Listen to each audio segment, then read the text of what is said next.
नमस्कार, बहुत बहुत स्वागत है आपका। मैं हूं आपके साथ रवि मिश्रा। बात वॉर की, युद्ध की, यूक्रेन और रूस के बीच चल रहे इस महायुद्ध की। रूस यूक्रेन वॉर में आज से शुरू हो रहा है हफ्ता बेहद खास है, ऐसा खुद यूक्रेन के राष्ट्रपति ज़ेलेंस्की का दावा है। यूक्रेनी काउंटर ऑफेंसिव की कामयाबी पर उठ रहे सवालों के बीच आखिर ज़ेलेंस्की ने ऐसा क्यों कहा, यह हम समझने की कोशिश करेंगे अपने इस शो में। नमस्कार, मैं हूं आपके साथ निधि वासंदानी और हम ये भी आपको बताएंगे कि अगर यूक्रेनी हमले विध्वंसक हुए तो रूस का जवाब क्या हो सकता है। इसी बुलेटिन में एक सनसनीखेज रिपोर्ट भी आप तक पहुंचाएंगे जो कखोव्का डैम को लेकर है, क्योंकि सवाल डैम के पानी पर हैं और बेहद गंभीर सवाल हैं। हम आपको पूरी कहानी बताएंगे। ज़ैपोरिज़िया से भी कई बड़े डेवलपमेंट्स हैं और बुलेटिन में सुसाइड टैंक से मचे हाहाकार की खबर भी दिखाएंगे। जी हां, ज़ेलेंस्की अगर एक हफ्ते में आर पार और फैसले की बात कर रहे हैं तो वॉर पर पुतिन का नया रुख क्या है, हम ये भी आगे आपको कार्यक्रम में बताएंगे कि आखिर इन सारी बातों को लेकर पुतिन के रिएक्शंस क्या है, उनकी प्लानिंग क्या है। लेकिन शुरुआत इस वक्त की बड़ी खबर के साथ करेंगे। काउंटर ऑफेंसिव के बीच ज़ेलेंस्की का बड़ा बयान। नया हफ्ता यूक्रेन के लिए बहुत महत्वपूर्ण, ज़ेलेंस्की ने कहा है। कई मोर्चों पर चल रही है भीषण जंग। नए हफ्ते में यूक्रेन बहुत आक्रामक हमला करने वाला है, ज़ेलेंस्की का यह दावा है। तो आने वाले हफ्ते को लेकर ज़ेलेंस्की का यह बड़ा दावा सामने आया है और ज़ेलेंस्की ने क्या कहा है यह भी हम आपको बताएंगे। नए हफ्ते के लिए उनके क्या दावे हैं यूक्रेन के लिए। वो कह रहे हैं कि ये जो कमिंग वीक है, नेक्स्ट वीक है, ये बहुत महत्वपूर्ण है। मतलब साफ है कि यूक्रेन ने रूस के खिलाफ ऐसी प्लानिंग तैयार की है जिससे रूस को ज्यादा से ज्यादा इलाकों से खदेड़ा जा सके। आइए हम ग्राफिक्स के माध्यम से आपको समझाने की कोशिश करते हैं कि ज़ेलेंस्की इस हफ्ते आखिर क्या क्या कर सकते हैं, उनकी प्लानिंग में क्या क्या शामिल हो सकता है। तो देखिए, ये जो तैयारी है ये कितनी बड़ी है। पहली बात, रूस के अंदर ज्यादा अटैक करने की तैयारी है और ऐसा वो क्यों कह रहे हैं, रूसी कब्जे वाले इलाकों को छुड़ाना इससे आसान हो जाएगा। दूसरा जो अहम फैक्टर है, हथियार डिपो टारगेट करना। ऐसा वो क्यों करेंगे, रूस के हथियार तबाह होंगे जिससे पलटवार मुश्किल होगा, यानी रूस की तरफ से जवाबी कार्रवाई मुश्किल होगी। तीसरा फैक्ट, फ्रंट लाइन पर विध्वंसक हथियारों का डिप्लॉयमेंट। ये क्यों किया जाएगा, रशियन आर्मी को खदेड़ना इससे आसान हो जाएगा।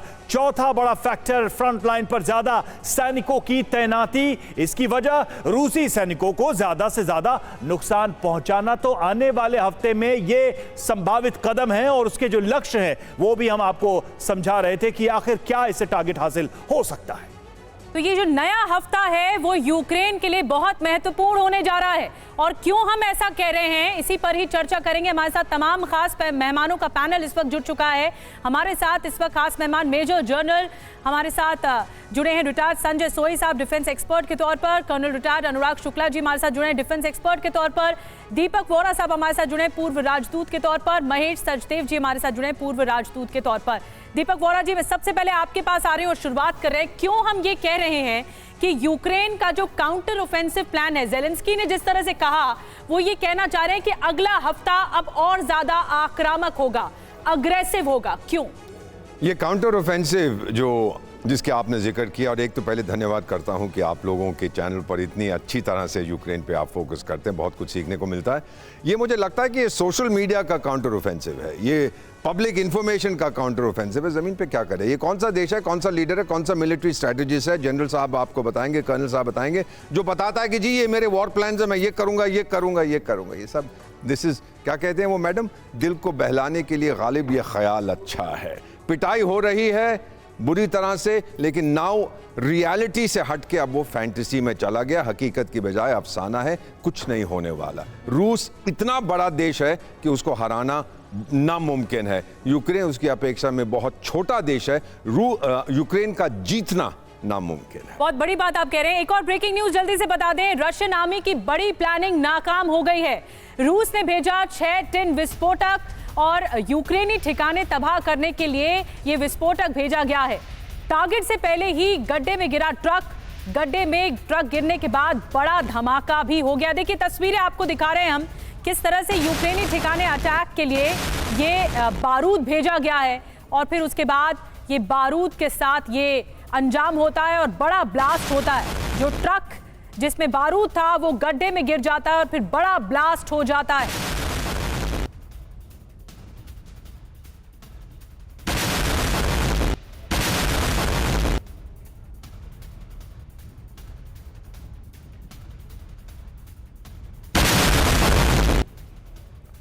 वहीं ओडिशा में रूस का भीषण हमला। जी रूसी सैनिक ने बरसाई ताबड़तोड़ गोलियां। तस्वीरें सामने आई हैं। हमला कर तेजी से आगे बढ़ती दिखी रशियन आर्मी। रूसी रक्षा मंत्रालय ने जारी किया हमले का ये वीडियो। तस्वीरें देखिए आप उसी अटैक की, उसी हमले की।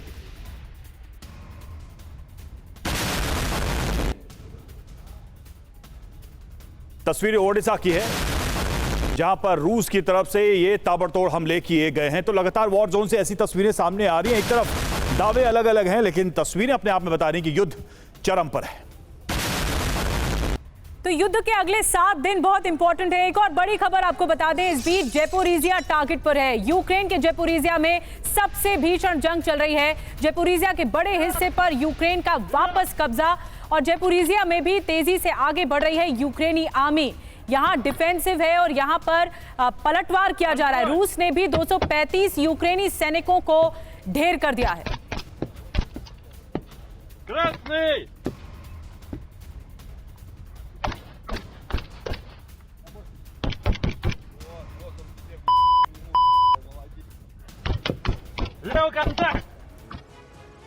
जी हाँ, तो ज़ापोरिजिया की जंग इस वक्त सबसे भीषण चल रही है और यहां पर जबरदस्त लड़ाई चल रही है। ज़ापोरिजिया युद्ध का सबसे बड़ा हॉरर सेंटर बन चुका है। क्रीमिया प्लान के तहत यूक्रेन की आर्मी ज़ापोरिजिया में तेजी से आगे बढ़ रही है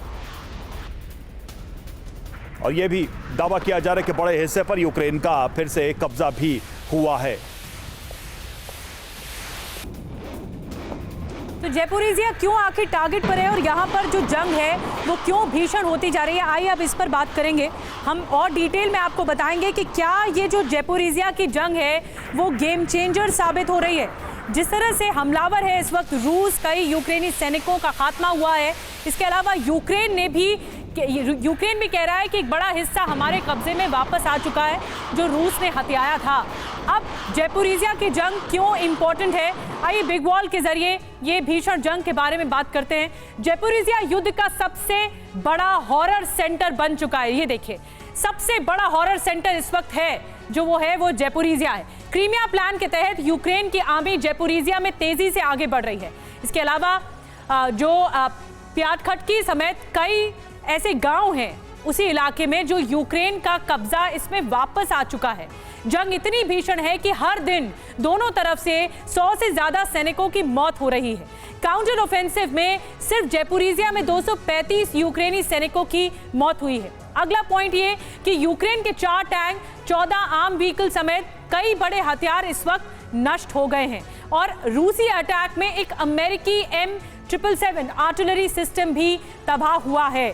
ये रूस का अटैक है। मैं संजय सोई साहब आपके पास आ रही हूँ, मेजर जनरल हमारे साथ जुड़े हुए हैं। संजय सोई साहब, आपको क्या लग रहा है कि ये जो लड़ाई है, अभी तक हमने देखा ककोव का डैम, बाखमुत, अब ये आके सेंट्रिक हो गई है, जो हॉरर सेंटर है वो जैपोरिजिया बन गया है। निधि जी, ऐसा है कि जो ये आप देखिए पिछले 1 महीने से लड़ाई काफ़ी भयंकर हो गई है और इस समय में अगर देखा जाए तो काफ़ी वाइड फ्रंट पर भी जंग चल रही है। खैरसों हो गया, बाखमुट की तरफ गांव लेने की कोशिश हो रही है। जैपोरिजिया में काफ़ी जंग चल रही है उनका क्रीमिया प्लान के तहत।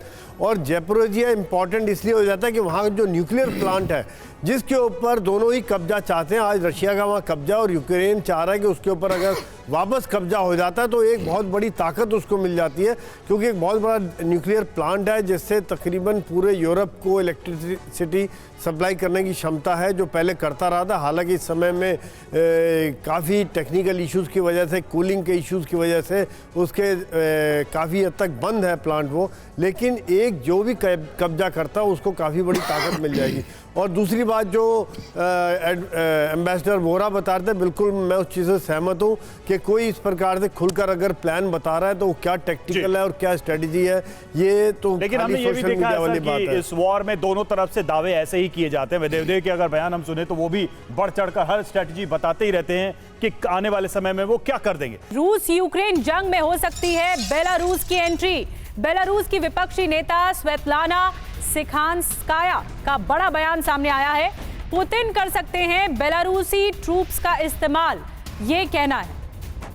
तो बेलारूस एक तरह से ये सैन्य अड्डा बनता जा रहा है रूस के लिए कंधे से कंधा मिलाकर बेलारूस चल रहा है। जो टैक्टिकल न्यूक्लियर वेपन्स हैं उसकी भी तैनाती रूस कर रहा है बॉर्डर्स पर और बेलारूस साथ दे रहा है। बिल्कुल निधि, बेलारूस को लेकर शुरू से ही ये बात कही जा रही है कि कब ऐसा हो सकता है जब बेलारूस सीधे इस जंग में शामिल हो जाए। अब वहां के नेता भी ये दावे करने लगे जंग में होगी बेलारूस की एंट्री। जी हां, ये बेलारूस के लीडरशिप की तरफ से ही कहा जा रहा है। रूस की तरफ से बेलारूस के सैनिक लड़ सकते हैं जंग, ये दावे अब किए जा रहे हैं। बेलारूस की विपक्षी नेता स्वेतलाना सिखांस्काया ने यह बड़ा दावा किया है और वो कह रही हैं कि बेलारूस अब एंटर कर सकता है। बेलारूस ट्रुप्स के इस्तेमाल में पुतिन जरा भी नहीं हिचकेंगे। अगर जरूरत पड़ी तो बेलारूस की सेनाएं भी सीधे सीधे रूस की सेना के साथ जंग में रहेंगी। रूसी सैनिकों की संख्या कम पड़ी तो बैटल ग्राउंड में भेजे जाएंगे बेलारूसी सैनिक, ये दावा किया गया है स्वेतलाना की तरफ से। और लुकाशेंको भी यूक्रेन पर अटैक करने की प्लानिंग कर रहे हैं, यानी कि बेलारूस भी इस पर पूरी तरह से विचार कर रहा है। बेलारूस में आंतरिक विरोध के चलते खुलकर कदम नहीं उठा पा रहे लुकाशेंको, अब यह दावा किया जा रहा है। तो दरअसल बेलारूस की एक टोटल इसमें भूमिका, यानी कि जो इस वॉर के दौरान बेलारूस की भूमिका क्या रही है और बदली परिस्थितियों में क्या बेलारूस बहुत ज्यादा एग्रेसिव होने वाला है। वॉर जोन में रूसी फौज की सबसे नई रणनीति, फ्रंट लाइन पर सुसाइड टैंक से तबाही, यूक्रेनी सैनिकों को टारगेट कर हमले किए गए। नया प्लान यूक्रेनी सेना के लिए बना चुनौती।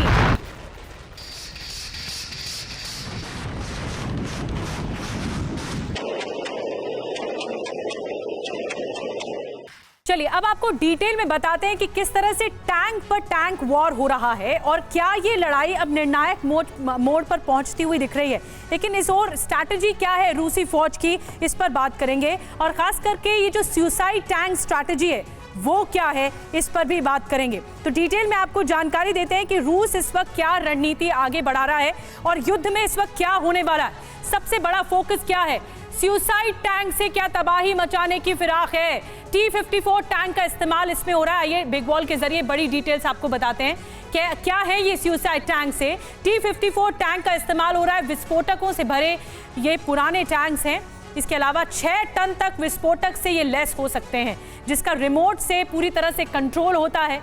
ये टैंक यूक्रेनी ठिकाने तक जाते हैं और यूक्रेनी सैन्य अड्डों के पास भीषण ब्लास्ट करते हैं।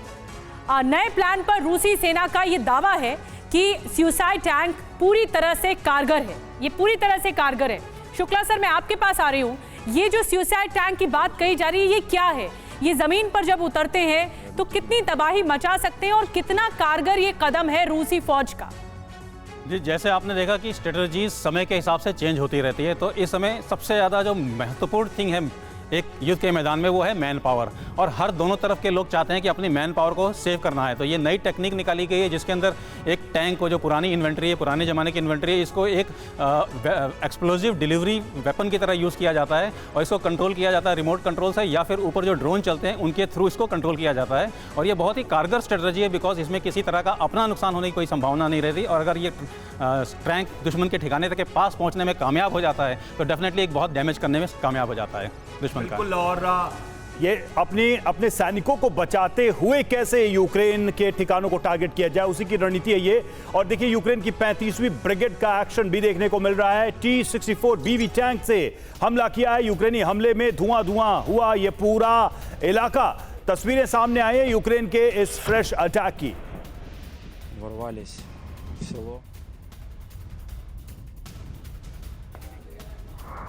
यूक्रेन के कई इलाकों में महामारी का खतरा भी बढ़ता जा रहा है। कखोका डैम तबाही के बाद यह खतरा मंडराता नजर आ रहा है। बाढ़ वाले इलाकों के लिए विशेष अलर्ट जारी किया गया है क्योंकि बाढ़ के बाद से यहां पर महामारी का, बीमारियों का खतरा बढ़ता चला जा रहा है। तो हर युद्ध में एक बड़ा पक्ष यह भी होता है, युद्ध तो चल ही रहा है, उसमें संपत्ति की, उसमें जीवन की तबाही तो हो रही है, लेकिन उसके बाद जो तबाही होती है उसमें महामारी, बीमारियों का भी खतरा है। वही चीज यहां पर देखने को मिल रही है। डैम तबाह हुआ, हर तरफ जल जमाव और उसके बाद नई बीमारियों का डर लगातार सता रहा है। तो डैम तबाही से महामारी का खतरा बढ़ा है। खेरसोन में कखोका डैम तबाह होने से यूक्रेन पर बहुत बड़ा खतरा मंडरा रहा है। डैम की तबाही के बाद बहुत बड़े इलाके में महामारी का खतरा बन गया है। मैकोलेव रीजनल सेंटर ने यह अलर्ट जारी किया है और और ये चेतावनी दी है। डैम टूटने के बाद पानी में मिला कोलरा जैसे बैक्टीरिया, जी हां, और इससे लोगों में महामारी पसरने का खतरा है। लोगों से की जा रही है स्विमिंग, फिशिंग, ये सब नहीं करें, ये अपील की जा रही है, वो इस पानी से दूर ही रहे। पानी में अमोनिया की मात्रा बढ़ने से लोगों की जान पर भी खतरा बना हुआ है। तो ये एक नया चैलेंज, एक नई चुनौती सामने आई है। सचदेव सर, ये स्थिति हर युद्ध में होती है। यूक्रेन के लिए ये कितनी दोहरी चुनौती लग रही है? एक तरफ तो युद्ध चल रहा है, दूसरी तरफ अपने लोगों को महामारी से भी बचाना है। जी, ये काफ़ी बड़ा संकट है और जिसके प्रति कार्रवाई ज़रूरी है, क्योंकि जितने भी लोग वहाँ पर हैं उनके जीवन तो खतरे में हैं ही, और जो वाटर बॉर्न डिजीज़ेस जैसे हैज़ा या तपेदिक वगैरह होते हैं उनसे भी नुकसान होने की संभावना सर, क्या है। जानबूझकर इस तरह से कदम उठाया गया रूस के जरिए कि डैम का नुकसान करो और बड़े इलाके में तबाही मचा? इसके बारे में कहना संभव नहीं है, कि मिस्ट्री है। दोनों पक्ष एक दूसरे पे आरोप लगा रहे हैं जी।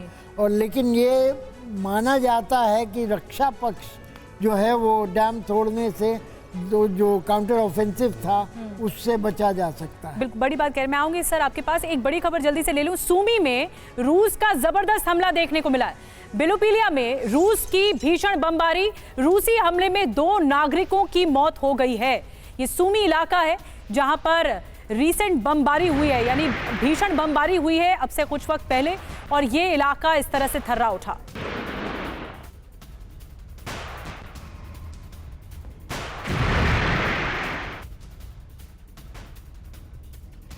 चलिए और एक और टेंशन जोन का रुख करते हैं। ताइवान में घुसे चीन के 9 एयरक्राफ्ट, 8 नेवल शिप भी बॉर्डर के पास पहुंचे।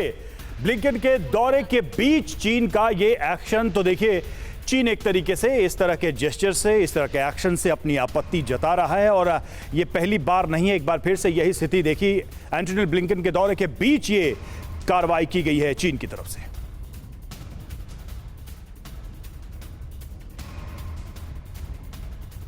और एक और बड़ी खबर आपको बता दें, अमेरिका चीन के रिश्तों में और बढ़ी है दरार। कई मुद्दों पर दोनों देशों में तकरार बढ़ गई है। चीन और अमेरिकी विदेश मंत्रियों की 7.5 घंटे तक चली बातचीत। चीन के विदेश मंत्री ने कई मुद्दों पर असहमति जताई है। 2 दिनों के चीन दौरे पर पहुंचे हैं एंटनी ब्लिंकन, और इसीलिए ये जो असहमति है वो ज्यादा नजर आ रही है दोनों मुल्कों में। ये तकरार ज्यादा नजर आ रही है। ताइवान पर क्या चीन अमेरिका में ये तकरार और बढ़ेगी? अब सवाल ये है, आइए कुछ डिटेल्स में बात करते हैं। आपको बताते हैं कि किस तरह से ताइवान को लेकर क्या तकरार बढ़ेगी। ताइवान को लेकर चीन और अमेरिका में और बढ़ी तकरार। जी हां, 7.5 घंटे तक बैठक चली चीन और अमेरिकी विदेश मंत्रियों की, जिसमें दोनों विदेश मंत्रियों के बीच ताइवान को लेकर लंबी बातचीत हुई, लंबी चर्चा हुई। बैठक के बाद चीन के विदेश मंत्री किंग गांग ने कहा कि अमेरिका चीन के संबंध अब तक के सबसे निचले स्तर पर हैं। ये संकेत देना काफी है कि दोनों के बीच में, दोनों मुल्कों में दरार आ रही है। ताइवान की वजह से चीन अमेरिका में लगातार टकराव बढ़ता जा रहा है। वोरा साहब, मैं आपके पास आ रही हूँ। ये जो तनातनी है, अभी तक ये कोल्ड वॉर हो रहा था, लेकिन जब बातचीत होती है, एक मेज पर मंत्री मिलते हैं, तो ये बातचीत ठोस कॉन्क्रीट नतीजों पर भी आगे बढ़ने की कोशिश होती है, लेकिन ऐसा दिखाई नहीं दे रहा। आपने बिल्कुल सही फरमाया है। आपने अभी बातचीत की है चाइना, ताइवान और अमेरिका के बारे में। अभी हाल ही में मैं यूएस से लौटा हूँ। वहाँ पर एक बहुत पॉपुलर डांस है, उसे ट्रायंगल डांस कहते हैं। 3 लोग उसमें नाचते हैं, मैं उसको ट्रायंगो कहता हूँ। यहाँ पे क्या हो रहा है, ये प्रिटेंड गेम है मैम, ये बहुत ज़रूरी है जो मैं समझाने की कोशिश करता हूँ। चाइना प्रिटेंड करता है कि ताइवान मेरा हिस्सा है, ताइवान प्रिटेंड करता है कि मैं स्वाधीन हूँ, अमेरिका प्रिटेंड करता है ताइवान स्वाधीन नहीं है लेकिन आज़ाद है, हम उसकी मदद करेंगे। तो ये प्रिटेंड गेम चल रही है। लेकिन ये जो खबर थी उसमें ये जो जेस्चर है चीन का, ये कितना अनएथिकल लगता है। मतलब डिप्लोमेटिक विजिट है, बातचीत चल रही, उसी दौरान वो उस रेड लाइन को क्रॉस करके क्या दिखा रहा है? चीन जो है उसके लिए कोई रेड लाइंस नहीं है। किसने आपको कहा है कि चीन की डिप्लोमेसी में कोई फिनेस है, कोई फाइननेस है, कोई अच्छी चीज है? अटल बिहारी वाजपेयी विदेश मंत्री वहां थे तो वियतनाम पे हमला कर दिया, मैं वियतनाम में मौजूद था। अटल बिहारी वाजपेयी ने अपनी विजिट कम करी चाइना में और वापस आ गए। उनमें फिनेस नहीं है, क्योंकि जो कम्युनिस्ट पार्टी ऑफ चाइना है वो भगवान से भी ऊपर है, वो कभी गलती नहीं कर सकती। ठीक है, और वही चीज हर बार चीन की तरफ से नजर आती है। तो लगातार चीन और ताइवान के बीच तनाव बढ़ता जा रहा है। कोशिशें हो रही हैं तनाव कम करने की, लेकिन उसका कोई प्रभाव नहीं